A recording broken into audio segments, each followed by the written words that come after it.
Good evening, ladies as well as gentlemen. Papa Boris here with some more Human Resource Machine. In this video, we're going to do numbers 22, 24, and 26. These are in the advanced optional hallway, but my advice to you, if you're playing this game, don't shy away from the quote-unquote advanced puzzles just because you're having trouble with the game. Some of them are not actually that difficult. Now, this is a difficult one, this first one, having said that, but I actually think the two after it are two of the easiest puzzles in the entire game. So I don't know if, my programming background makes me see things weirdly, or if it's just, a subjective thing, but anyway, don't ignore the advanced branches just because you think the game is hard, because you might find that they're easier for you than some of the other puzzles. Like for me, that stupid multiplication puzzle that we've already done was one of the hardest ones in the game. Anyway, here we have to do a Fibonacci sequence. So you've probably seen this before at some point. Basically, you start with the numbers 1 and 1, you add them together, you get 2, you add 2 and 1 together, you get 3, 3 and 2 together, you get 5, and so on. You stop when you hit the number in the inbox. So for example, 18 would go up to 13 and then stop, because the next number after 13 is 21, and we don't want that number in there. So how do you do it? Well, we take our number, and we're going to go ahead and call this the max. This is the maximum number. And I'm going to do something a little bit weird here. I'm actually going to bump the maximum. Well, let me actually save it to the maximum first, shall I? Yes, there we go. The reason you have to bump it is if the designers give you a number that is on the sequence, you really need to make sure that basically we're going to be checking for negativity. And if they give us a number on the sequence, and instead of getting a negative result when we subtract, we're going to get 0, and we're not going to know that we should stop. Now, if there were a jump if non-negative command that would like jump if the number you're holding was 0 or positive, then there might be a way to do it, but unfortunately that isn't a command that exists. There's also no jump if non-positive command, so we have to do this weird thing where we bump up the maximum. Then we need to set up our Fibonacci sequence. So what I'm going to do is I'm going to say that like this variable right here is n. So if algebra gives you nightmares, I suppose this puzzle might be a little bit scary. This is like our current number, and then this is I'm going to call n minus 1. This is like the number before our current number. So what I'm going to do is, this is going to seem a little weird, but there's a method to it. Basically, I'm going to copy from here. I'm going to call this 0. Okay, because I'm going to copy, this is just the number 0 that the designers were nice enough to give us. And I'm going to save it to the number -1, because like basically the Fibonacci sequence starts with a 1, which means the previous number, which is what this spot represents, is 0. Then I'm also going to copy it to the current number, but of course the current number is not 0, it's 1, so I'm going to bump the current number up from 0 to 1. Now I'm going to have a rather weird line of code I'm going to copy from the current number. And you might say, wait a minute, Boris, that's pointless, because actually you just bumped it, so you're holding it in your hand. Well, we're going to be looping back to this space, because we're always going to take the current number, add it to the previous number to get the new number. So I don't just want to assume that I'm holding the correct number right away, although you could, I guess, put this step later on. I'm just going to stick it up here. I think it's worked out fine. Now, what I have to do is I have to decide, okay, is the current number that I'm holding one that I should put in the outbox? And in order to determine that, I have to subtract it from the maximum, because if the result I get is not negative, then that means that it's actually I've already exceeded my maximum, so I am done and I want to finish this off. However, if it is negative, I need to keep going. So the way we're going to do that is as follows. I'm going to jump if negative, and we're going to keep on doing our things. But if the number is not negative and I ignore this jump, that means I've actually finished my sequence, and I need to go back to the beginning. Okay, so what if the number is negative here? Well, in that case, what I need to do is I need to get my number back, because I previously subtracted, so I add the maximum back to get my number that I was holding. And I'm going to do a couple of things. I'm going to actually outbox my number, because it was smaller than the maximum, so I want to submit it. But the problem is if I submit it, then I'm going to lose it from my hand. So what I'm actually going to do is I'm going to update my numbers here and then submit it. This is going to be a little bit weird looking, so I want to demonstrate to you how this actually works. Like basically I'm going to show you by drawing what I want to do, and then you'll see how the code matches that. So let's say that we're, for example, in this step of the Fibonacci sequence, we're at the 3 and 5 step. So I am holding the number 5. This is my current number, remember? But I don't want to outbox it because then I'll lose it. So what I do is I replace the 3 with the 5. This is hard to write. And then I replace the 5 with the next number in the sequence, which is 5 plus 3, which is 8. And then I pick up the 5, and then I deposit that. So this might seem a little weird, like why not just deposit the number and then update your sequence? Again, the reason for that is simply that if I were to deposit the 5, I'd lose it from my hand. So I just update my sequence first, and then I deposit the current number. So the way that we do this is as follows. First, we're going to update our n. We're going to add the previous number in the sequence and make that the current number. Like that's where I did 5 plus 3, and I make that equal to 8. Then I'm going to subtract the 3 from the 8, let's say, to get back to the 5, and I'm going to copy that to the n-1, because the 5, which used to be the current number, is now the previous number, and 5 plus 3, which is 8, is now the current number. At this point, because I just did a copy operation, and copy does not make you lose the number, I outbox the 5, which is really what I wanted to do in the first place, and then I jump back here. And I suppose that I could have put this copy from n step down here instead of putting it here, and that would actually, wouldn't that just save me a step? Because then I don't have to do this extra copy thing the first time through this loop. Well, if it fails, I'm just gonna have to put this copy from n back, but I feel like this should be equivalent. Anyway, after I do this, then I jump back to here, because basically I need to now, subtract the maximum, see if my current number is smaller, and if so, keep on going and so forth. So let's go ahead and take a few steps through it. So I put down 18, bump it up to 19, because again, eventually, like if 18 were in the sequence, then when I got to 18, I'd subtract from the maximum, get 0. It's not negative, so I would have done the jump, and then that would have been bad. So then we take the 0, set up our sequence, we put a n-1 there, except of course we need that to be a 1. Now we subtract 1 from 19. Clearly 1 is less than 19, so our current number is definitely one that we want to put on there, but we first have to update the sequence. We'll make our current number 1 plus the previous number, which in this case it stays 1, because 1 plus 0 is 1. Then I get back the previous number, and I deposit. Then I get my current number, jump back here, and check again. So I'm going to fast forward through a few steps.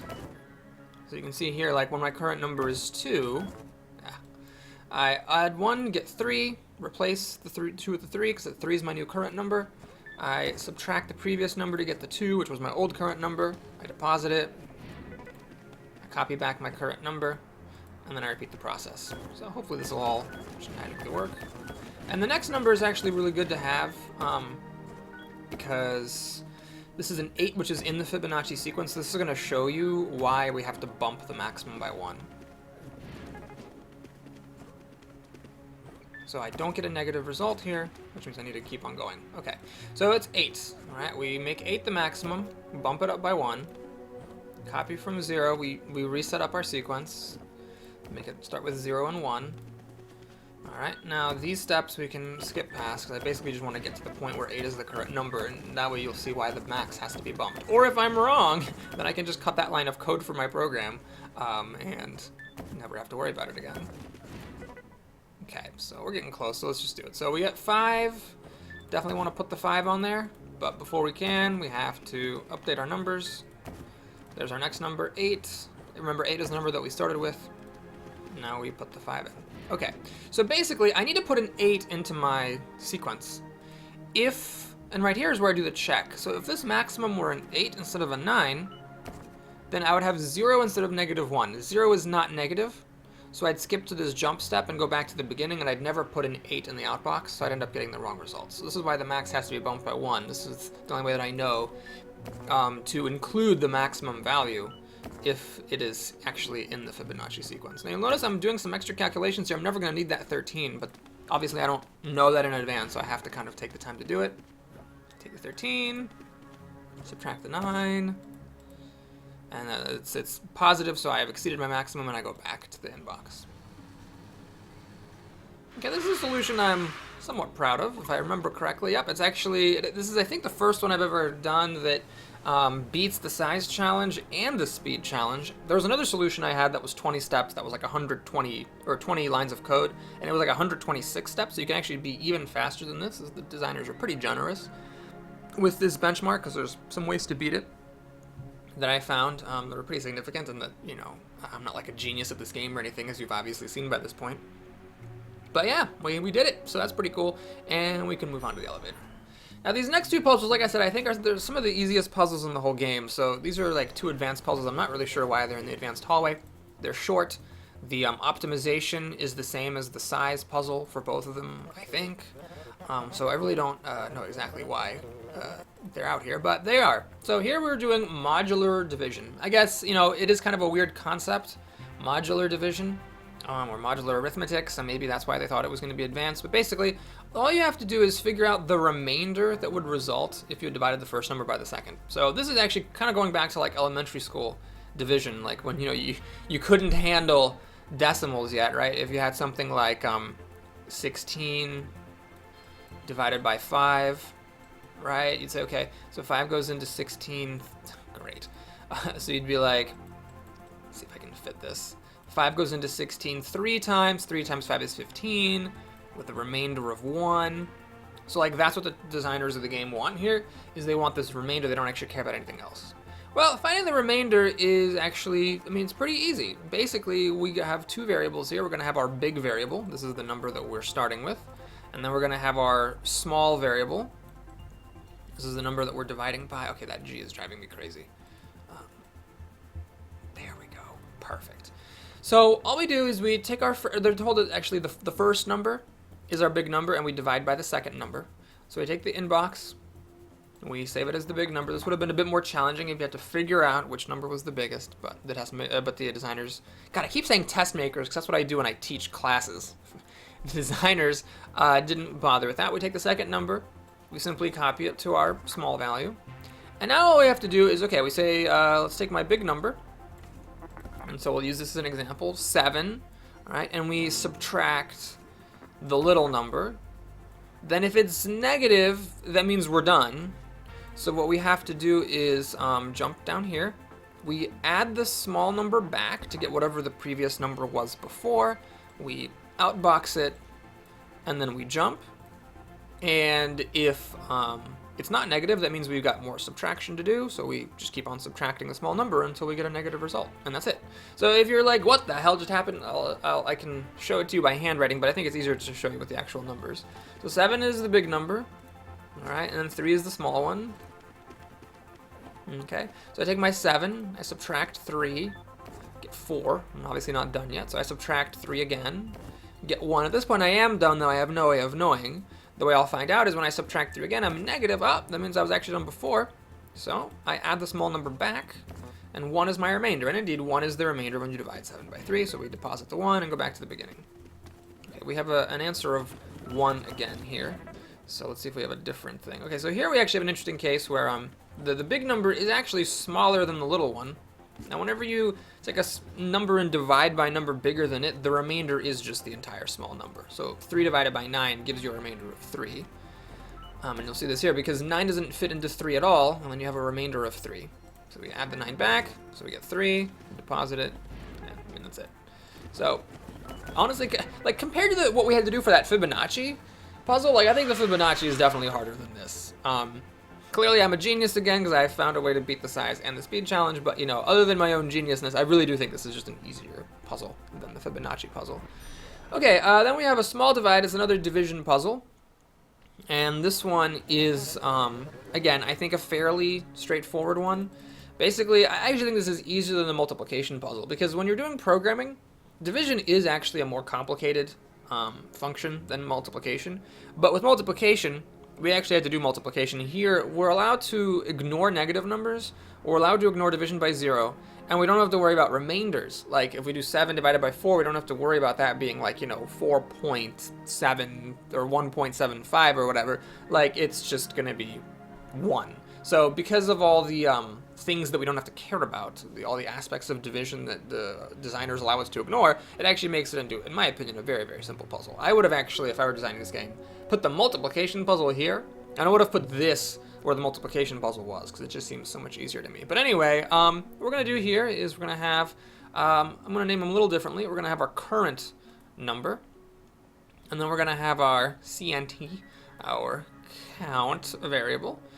And what we do is quite simple. We just take the number, this is the big number, and we copy it to the current. Now the reason I'm calling it current is that if the second number is actually bigger, then the current number will be our answer.